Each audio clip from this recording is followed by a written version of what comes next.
da kagid, nasulagon ka pa, sa piyak ko na. Ay, pwede nila na all around na siya. Mata, pilas, allergy, tingin pa dira.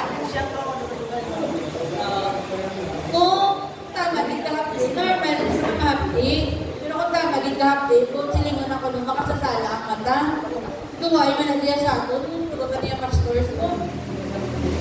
Mga 1 minute lang.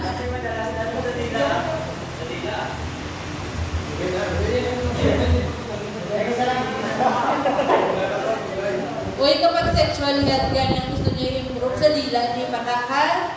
Wow, kasi pa lang magreklamo. Uy, matipik ma. Kaya sa lahat niyo gawin patakan.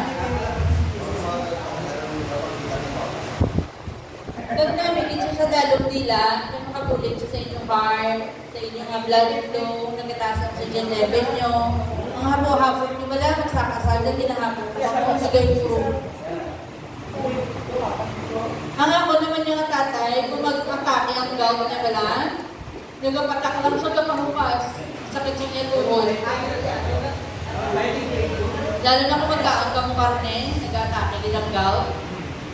Tataka mo.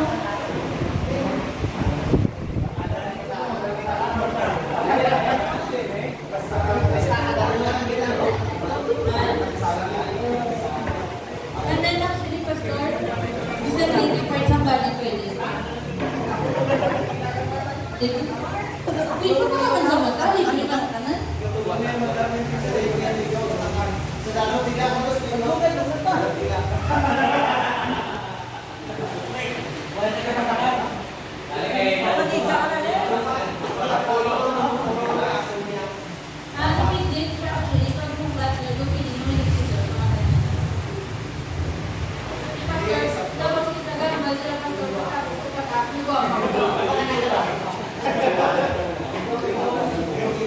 Sana gusto ko na.